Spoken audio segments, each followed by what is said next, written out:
नमस्कार मेरे प्यारे भाइयों, मेरे परमात्मा के प्यारे जीव हंसों।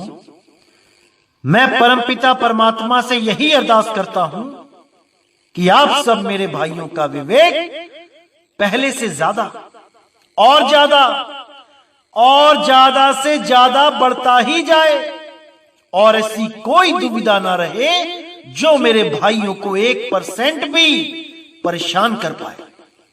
हर चीज ऐसी क्लियर होती चली जाए कि हर रास्ता साफ नजर आने लग जाए। सत्य असत्य की ऐसी पहचान हो जाए कि मेरे भाइयों को 1% भी कोई भ्रमित ना कर पाए, क्योंकि बहुत से आएंगे आप लोगों को भ्रमित करने के लिए। बहुत से आएंगे हमारे सत्संग सुन सुन के नकल करने वाले भी बहुत से आएंगे, क्योंकि अब सबके सामने ये मूल ज्ञान खुल चुका है। अब सबके सब यही बात करेंगे आप लोगों को आकर्षित करने के लिए। वो भी बोलेंगे कि हम भी यही ज्ञान देते हैं, भले वो 5 नाम 3 नाम 2 नाम 7 नाम देते हो, भले वो नाक पे ध्यान लगवाते हो, त्रिकुटी में ध्यान लगवाते हो, सांसों में जाप करवाते हो, अनहद नाद सुनवाते हो, लेकिन सत्संग अब वो भी निअक्षर का करेंगे, निज नाम का करेंगे। अकह नाम अडोल नाम बोलते नहीं थकेंगे, क्योंकि उनको पता चल चुका है कि मूल ज्ञान खुल चुका है। अब कोई भी मेरा भाई उस अज्ञान को सुन के आकर्षित नहीं होगा। वो लोग अब किसी को भी भ्रमित नहीं कर पाएंगे। अब उनके पास केवल एक हथियार होगा भ्रमित करने का, हमारे सत्संग की नकल करना। लेकिन मेरे भाइयों, मैंने आपको बता रखा है कि आपने कैसे पकड़ना है इन लोगों को। आप इनका YouTube चैनल देखो कि कौन सी तारीख को बना है। आप देखोगे कि 2012, 2013, 2015, 16 तक बना होगा, और उस पर पुरानी वीडियोस में कहीं पर भी निज नाम, अकह नाम, अडोल नाम, निअक्षर नाम का जिक्र तक नहीं होगा। लेकिन हमारे सत्संग जब से शुरू हुए हैं, अब ये सब के सब हमारी ही भाषा बोलने लगे, क्योंकि इनको पता है और कोई रास्ता नहीं बचा है। अब ये कुछ भी कह के आपको भ्रमित नहीं कर सकते, क्योंकि मूल ज्ञान खुल चुका है। ये मूल ज्ञान पूरे विश्व में पहुंच चुका है। इसलिए मेरे भाई, इन लोगों से सावधान रहना है, पूरा निर्णय करना है, पूरी खोज खबर रखनी है कि कहां पे ये लोग धोखा दे रहे हैं। क्योंकि ये जीव आपका है, ये जान आपकी है, ये शरीर आपका है। एक बार अगर ये खो दिया तो मेरे भाई 84 में जाना पड़ेगा, कोई ठौर नहीं मिलेगा। इसलिए हर गुरु की, हर सत्संग की पूरी छानबीन करो कि ये कब से प्रसारित किए जा रहे हैं, कब से इन महात्मा ने ये अडोल नाम, अबोल नाम, निज नाम, निअक्षर नाम का जिक्र करना शुरू किया है। हर चीज को अच्छी तरह समझना है। अब इनके जाल में नहीं फंसना है। तो मेरे भाइयों, जैसा कि मैंने आपको वादा किया था कि 1 अप्रैल को 12वें पंथ का जो महाझूठ है उसको खोल दिया जाएगा, और जितने भी मेरे सत्य के प्रेमी सत्संगी भाई हैं जो 12वें पंथ में उलझे पड़े हैं, अब आपको सत्य असत्य का निबेड़ा करना है। आज जो मैं बताऊंगा उसको आपने पूछना है अपने गुरुओं से या अपने गुरुओं के शिष्यों से जो उस पंथ को चलाने में लगे हैं। आपने उनसे जवाब मांगना है, क्योंकि ये जीव आपका है मेरे भाई। अगर आपका जीव 84 में चला गया तो कोई नहीं बचा पाएगा मेरे भाइयों, कोई नहीं बचा पाएगा। सत्य असत्य का निर्णय आपने अभी जीवित ही करना है। एक बार मौत हो गई तो किसी को नहीं पकड़ पाओगे। किसी से जवाब नहीं मांग पाओगे। ये जवाब आपने जीते जी मांगना है, अभी मांगना है, अभी। तो मेरे भाइयों, आज का सत्संग गरीबदास जी की वाणी पे हमने करना है। बहुत अनमोल वाणी है, बहुत ज्यादा अनमोल वाणी है। पूरी वाणी आपको समझ में आएगी, लेकिन इस वाणी को मैं आज पूरा नहीं खोलूंगा। केवल मुद्दे की बात करेंगे जहां पर आपके साथ धोखा किया गया है। आज केवल उसी पॉइंट को खोलेंगे और आने वाले सत्संगों में इस वाणी को पूरा खोल दिया जाएगा। बिल्कुल चिंता ना करें। साहिब बंदगी सतनाम। तो क्या कहती है वाणी?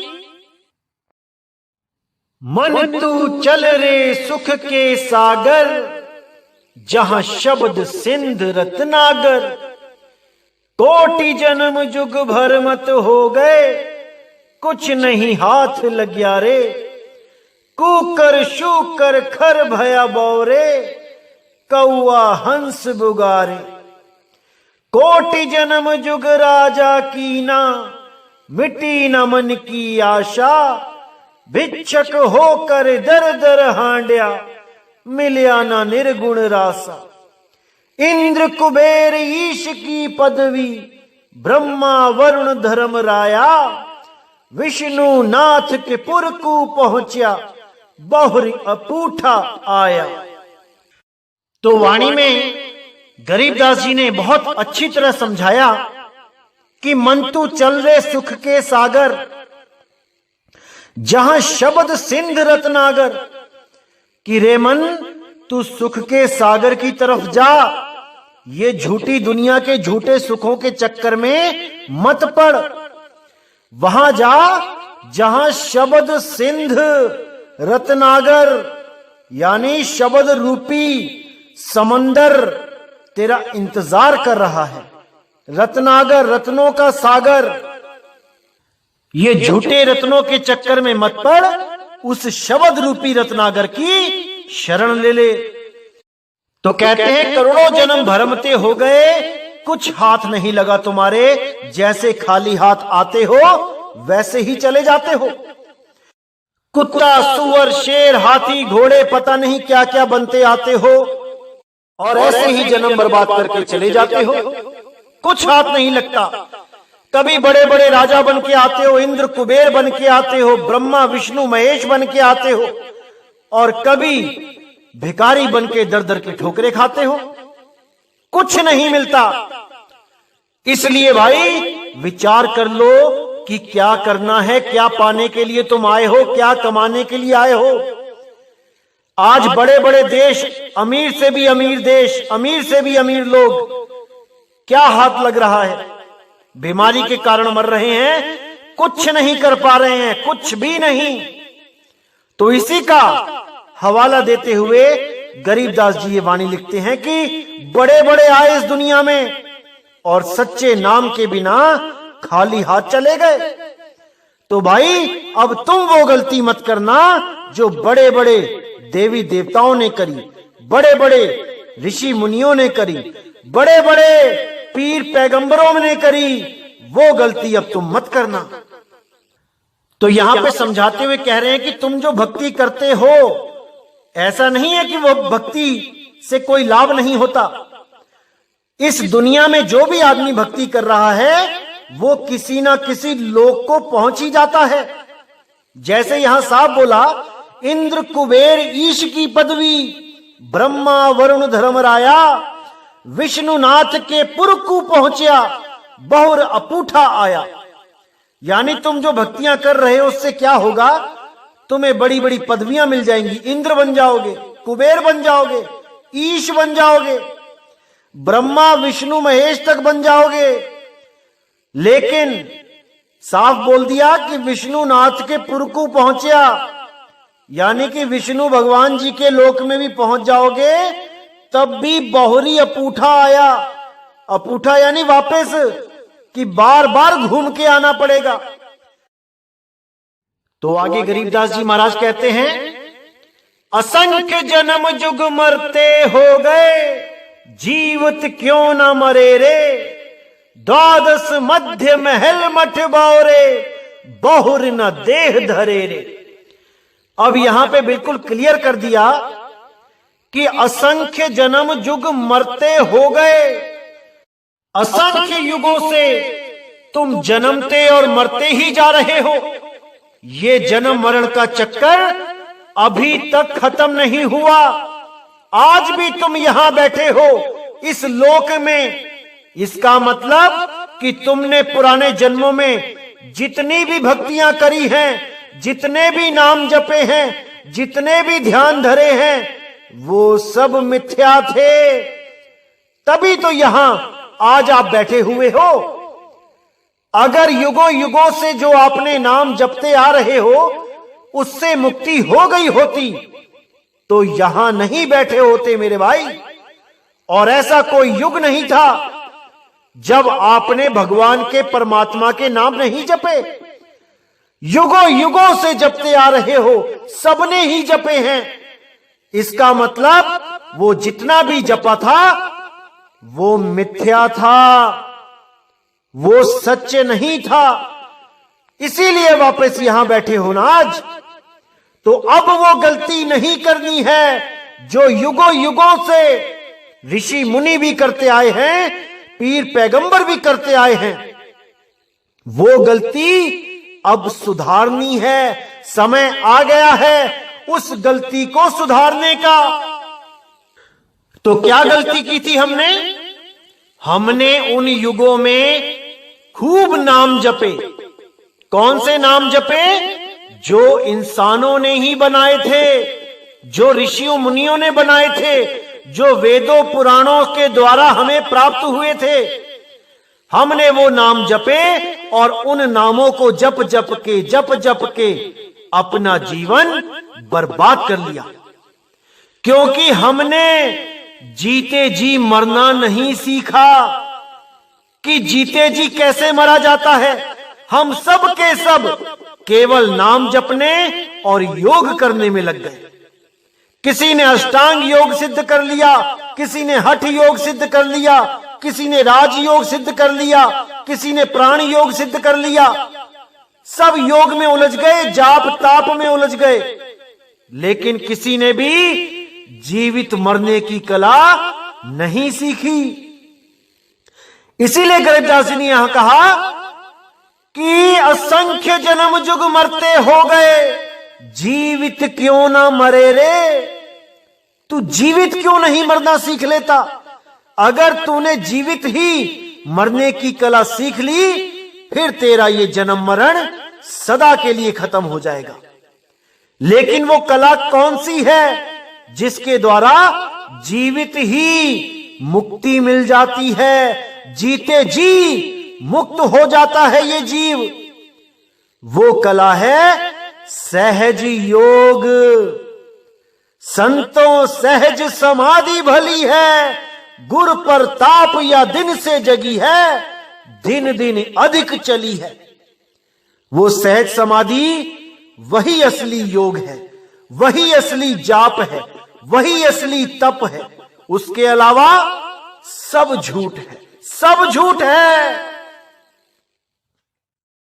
तो भाइयों, ये जो वाणी आगे बोली गई है कि द्वादश मध्य महल मठ बौरे, बहुर न देह धरे रे, इस वाणी को हंस मुनि काल के दूत ने, जो 12वें पंथ का प्रचारक है, उसने बहुत शातिराना तरीके से इस वाणी को घुमा दिया और लाखों जीवों को भरमा दिया। मैं डिस्क्रिप्शन में लिंक दे दूंगा, उन्होंने क्या अर्थ किया इसका और बाद में कैसे अनर्थ किया, वो सारा डिस्क्रिप्शन में दे दूंगा। लेकिन मैं यहां पर भी बता देता हूं आपको कि उन्होंने वाणी का अर्थ क्या किया। बहुत पहले, लगभग 20 साल पहले उन्होंने इस वाणी का अर्थ किया कि द्वादश मध्य महल मठ बौरे, बहुर ना देह धरे रे। यानी कि द्वादश क्या बताया कि द्वादश प्राण, यानी हमारे शरीर में जो 10 प्राण होते हैं, जिसको आप गिन भी सकते हो, नाम भी बताए गए हैं उसके, वेदों में, पुराणों में, ग्रंथों में, कबीर वाणी में भी बताए गए कि 10 प्रकार के प्राण होते हैं। लेकिन इन महाराज जी ने उन 10 को 12 बना दिया कि 12 तरह के प्राण होते हैं, क्योंकि इनको पता ही नहीं है कि द्वादश मध्य महल मठ बौरे का अर्थ क्या होता है। इन्होंने 12 प्राण घोषित कर दिए कि वहां पे 12 प्राण है और उसके मध्य में महल क्या है, वो आत्मा है। उस आत्मा को देखने पर ये जीव अमर हो जाता है, मुक्त हो जाता है। ये उन्होंने अर्थ किया। आप सुन सकते हैं, नीचे डिस्क्रिप्शन में जो लिंक दिया जाएगा उसमें ये वाणी देखिए कैसे खोली है उन्होंने। ये लगभग 15-20 साल पुराना सत्संग था इनका। लेकिन जब इनको पता लगा कि भाई 12वें द्वार की भी बात करी है गरीबदास जी ने, तो इन्होंने बाकियों से अलग दिखने के लिए, अपने आप को बाकियों से अलग शो करने के लिए उस 12 प्राण को छोड़ के 12 द्वार फिट कर दिए इस वाणी में कि वो 12 द्वार हैं। क्योंकि 10 द्वार 11 द्वार तो सारे बोल रहे हैं, लेकिन मुक्ति 12वें द्वार से होगी। देखिए कैसे अर्थ का अनर्थ किया गया केवल जीवों को भ्रमित करने के लिए। जबकि मैंने पिछले 1 अप्रैल फूल को यह भेद खोला था कि 12 द्वार का मतलब है नाभि द्वार। जो हमारे पेट में नाभि होती है वही 12वां द्वार है। उसी 12वें द्वार के द्वारा माता अपने बच्चे को भोजन पानी देती है गर्भ में। लेकिन इन महात्मा जी ने इस वाणी का अर्थ का अनर्थ करके जीवों को भरमाने का काम किया। और इनकी संगत ये सोचती रही कि हमारे गुरुजी को तो 12वें द्वार का भी ज्ञान है, 12वें द्वार से निकल के हम मुक्त होवेंगे। अरे नहीं मेरे भाइयों, ऐसा बिल्कुल नहीं है। जो आपको सत्संग में बताया जा रहा है वही सत्य है। अच्छी तरह समझ जाओ इन सत्संगों को, अगर आपने सच में मुक्त होना है तो। 1 नंबर से स्टार्ट करो, हर चीज समझ में आएगी। तो जहां पर पहले बोला उन्होंने कि 12 मध्य महल मठ बौरे, उनको 12 प्राणवायु बता दिया, यानी 12 प्राण, जबकि 12 प्राण होते ही नहीं हैं। 5 प्राण होते हैं, 5 उप प्राण होते हैं। 5 प्राण होते हैं, प्राण, अपान, व्यान, उदान और समान। और 5 उप प्राण होते हैं, नाग, कुरुम, देवदत्त, कृकला और धनंजय। ये टोटल मिला के 10 प्राण कहलाते हैं। 12 तो होते ही नहीं हैं, लेकिन उन्होंने 12 प्राणों का जिक्र किया। होते होते होते समय बीतता रहा, तो उनके पंथ में जब और भी अलग अलग पंथों के लोग आने लगे तो किसी ने समझाया होगा कि महाराज जी, जो आपने ये 12 प्राण की बात करी है, प्राण तो 12 होते ही नहीं है, आप गलत सिद्ध हो जाओगे।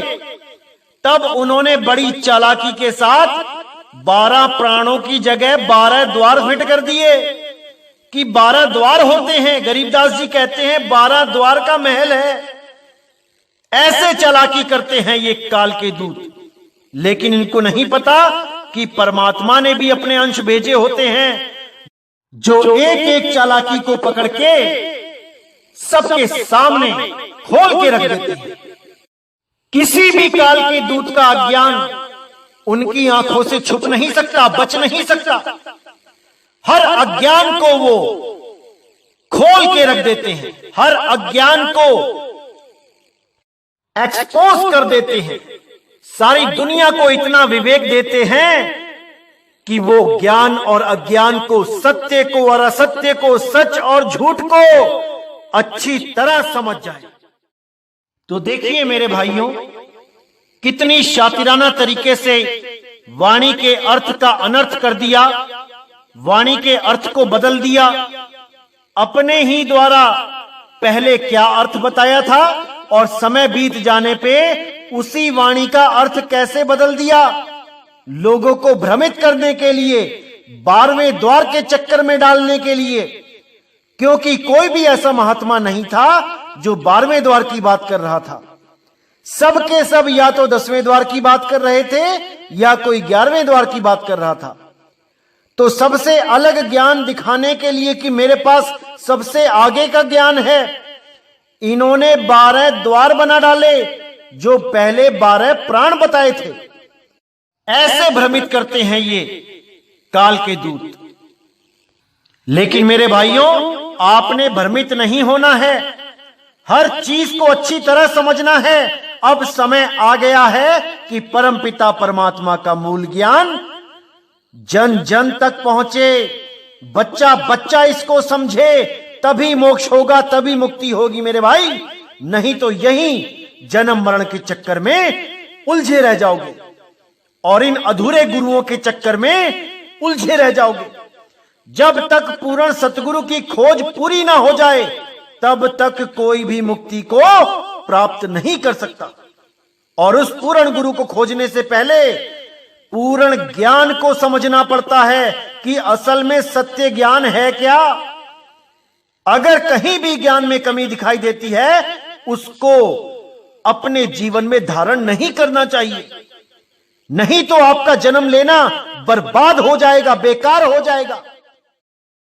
जो वाणी के अर्थ को अनर्थ किया है उसको सुनने के लिए आप डिस्क्रिप्शन बॉक्स में जो लिंक दिया है उस पर क्लिक करके सुन सकते हैं और सत्य और असत्य का निर्णय स्वयं कर सकते हैं।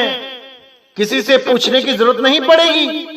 देखिए कैसे वाणियों के अर्थ को घुमाया जाता है लोगों को गुमराह करने के लिए। ये जो मैंने 12 द्वार का 12 प्राण का भेद खोला है, ये तो कुछ भी नहीं है, ये तो कुछ भी नहीं है।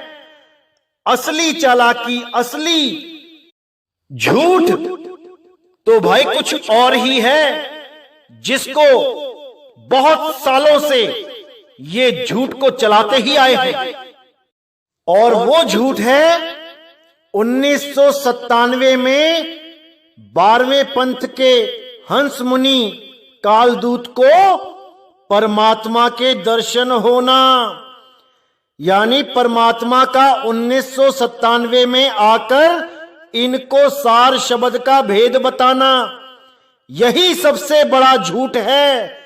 इसी झूठ की बुनियाद पे इन्होंने पूरे गरीबदास पंथ से अपने आप को अलग घोषित कर दिया, क्योंकि जिस गुरु की शरण में ये थे वो तो प्योर गरीबदास पंथी थे, जो मरते दम तक, अंत समय तक गरीबदास पंथ में ही जुड़े रहे। और गरीबदास जी के पंथ से मिली जो साधना थी वही देते रहे, उन्होंने कभी कोई साधना नहीं बदली। लेकिन हंस मुनि ने क्या किया, अलग साधना देना शुरू कर दिया। और वो अलग साधना देने का आधार क्या बताया कि मुझे 1997 में परमात्मा मिले। अब आपको इसकी असलियत बताई जाएगी कि जो तारीख उन्होंने बताई कि मुझे इस तारीख इतने बजे परमात्मा मिले, क्या वो सच है या झूठ, आज उसका भेद खोल दिया जाएगा।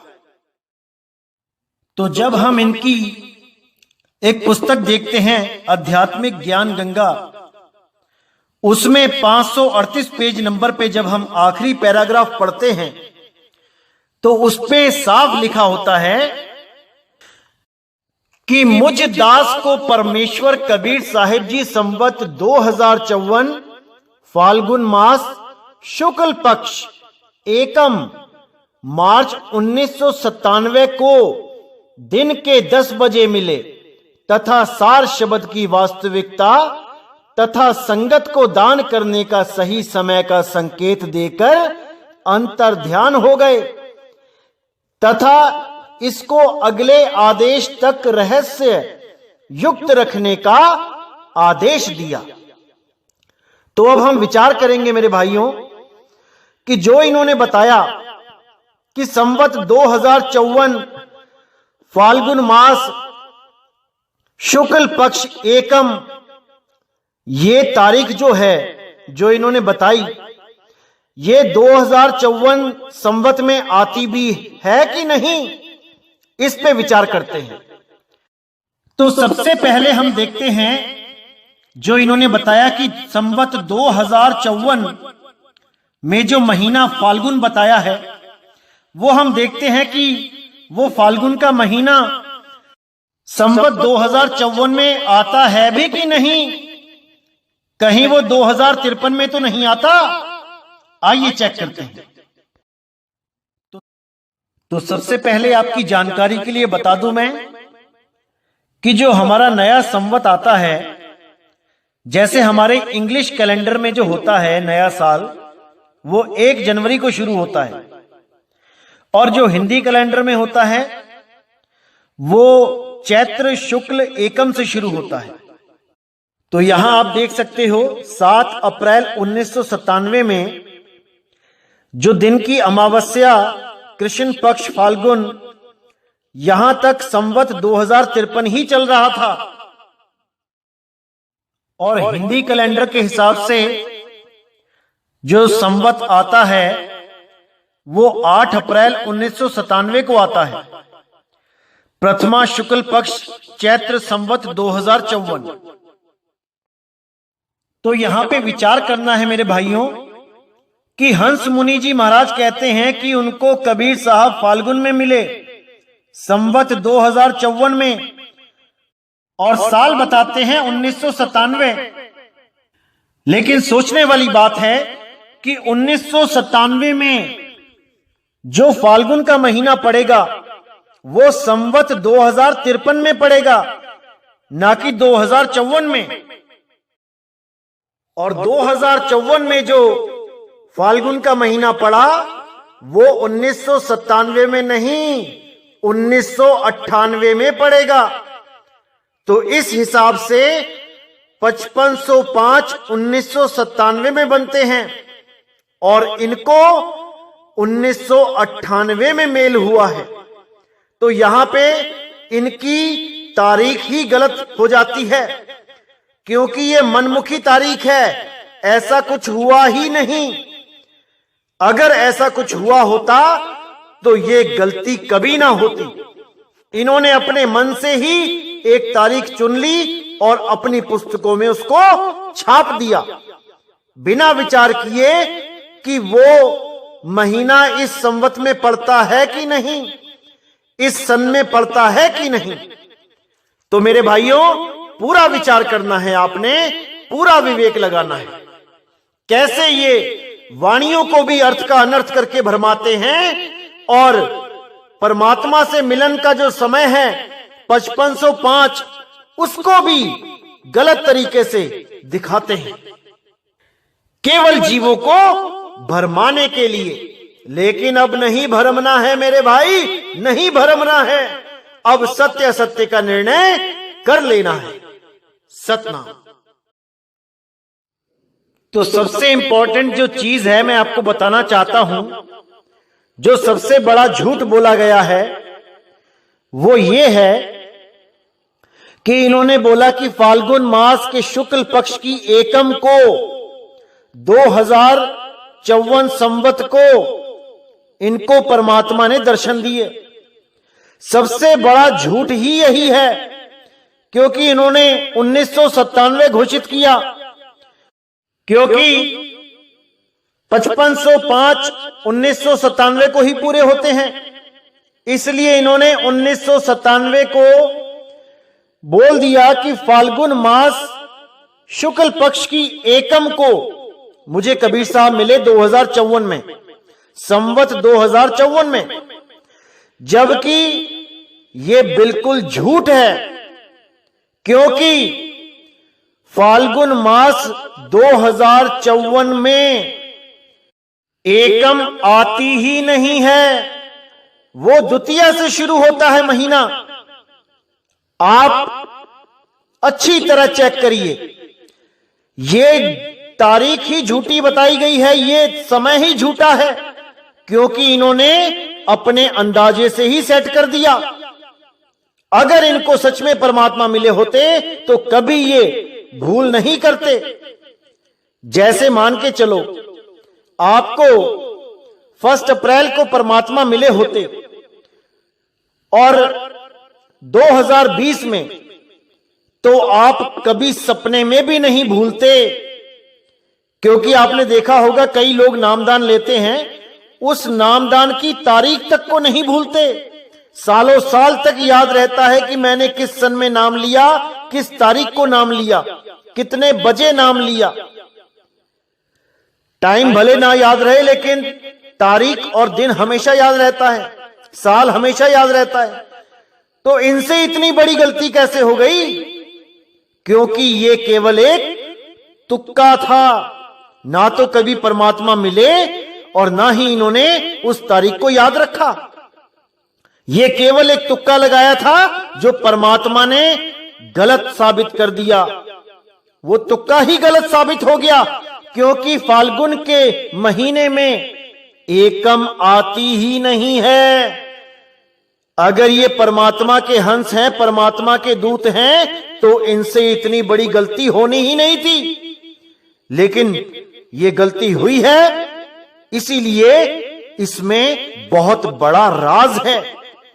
परमात्मा के द्वारा इनको गलत सिद्ध करना था 2020 में, वो कार्य आज पूर्ण हो गया है। अब आपने देखना है कि सत्य का साथ देना है कि झूठों के साथ मिले रहना है। अब ये आपका फर्ज बनता है कि आप इसकी पूरी जांच पड़ताल करें। तो मेरे भाइयों, पूरा विवेक जगाना है, पूरा विचार करना है, तब अपनी आत्मा को किसी के सपुर्द करना है। वरना ये जीव आत्मा कहां कहां धक्के खाएगी, आप सोच भी नहीं सकते। ये मनुष्य चोला बर्बाद हो जाएगा, 184 में जाना पड़ेगा। तो मेरे भाई, पूरा विवेक जगा के रखना है, पूरा विचार करना है। तो आज का सत्संग मैं यहीं समाप्त करता हूं, और मैं फिर कहना चाहूंगा कि हमारा लक्ष्य केवल सत्य को उजागर करना है। हमारा किसी के साथ कोई राग द्वेष नहीं है। हम चाहते हैं कि हर जीव आगे से आगे बढ़ता जाए, उस परमात्मा तक पहुंचने के लिए आगे से आगे अपनी मंजिल पे बढ़ता जाए। और मैं तहे दिल से चाहूंगा कि 12वें पंथ के जितने भी शिष्य हैं, जितने भी हंस हैं, मैं चाहूंगा कि सत्य सत्य का निबेड़ा करें, बिल्कुल पक्षपात ना करें, चाहे वो कोई भी हो, चाहे स्वयं 12वें पंथ के प्रवर्तक क्यों ना हो, प्रचारक क्यों ना हो। अगर वो भी चाहते हैं कि आगे बढ़कर इस मोक्ष मार्ग को अपनाया जाए, मुक्ति मार्ग को अपनाया जाए, तो जरूर उनको भी नामदान बख्शा जाएगा। किसी के साथ बैर नहीं है, हम सब परमात्मा के बच्चे हैं, हम सब परमात्मा के जीव हैं। सत्य को ढूंढते हुए हम आज यहां तक पहुंचे हैं, और परमात्मा की दया से हमें सत्य जरूर मिलेगा। तो मैं फिर अरदास करूंगा कि जो गलतियां हुई, अब गलतियां नहीं करनी है। अगर कोई जानबूझ के सांची को तजता है, तो मेरे भाई उसका साथ कभी सपने में भी ना करना। इसलिए मेरे भाइयों, हमारा एक ही लक्ष्य है, परमात्मा को पाना, मुक्ति को पाना। उसके लिए हमें विवेक जगाना पड़ेगा। बिना विवेकी हुए हम परमात्मा को नहीं पा सकते। बिना विवेक जगाए हम सत्य सत्य का निर्णय नहीं कर सकते। इसलिए हमें विवेक जगाना ही पड़ेगा और एक कदम आगे बढ़ाना ही पड़ेगा। तो मैं फिर कहता हूं कि हमारा किसी के साथ राग द्वेष नहीं है भाई। आप कोई भी हो, जब भी आपको लगे कि आपको आगे बढ़ना है, उस पंथ से आपकी मुक्ति नहीं हो पाएगी, आप आगे बढ़ो, हम हमेशा आपके साथ हैं। चाहे वो स्वयं हंस मुनि काल का दूत ही क्यों ना हो, अगर वो भी आगे बढ़ना चाहेंगे तो हम उनको भी रास्ता बताएंगे। तो इसी के साथ मैं सत्संग यही समाप्त करता हूं। जय गुरु बंदी छोड़ वैराग साहिब, जय गुरु बंदी छोड़ साधु शरण साहिब, जय गुरु बंदी छोड़ बाबा नानक साहिब, बाबा अंगद देव साहिब, बाबा रविदास जी महाराज, बाबा धर्मदास साहिब, मेरे सभी संत। जय जय सतगुरु बंदी छोड़ सतगुरु सत्य कबीर साहिब की सदा ही जय हो, सदा ही जय हो मेरे मालिक की साहिब बंदगी सतनाम। तो सबसे इंपॉर्टेंट जो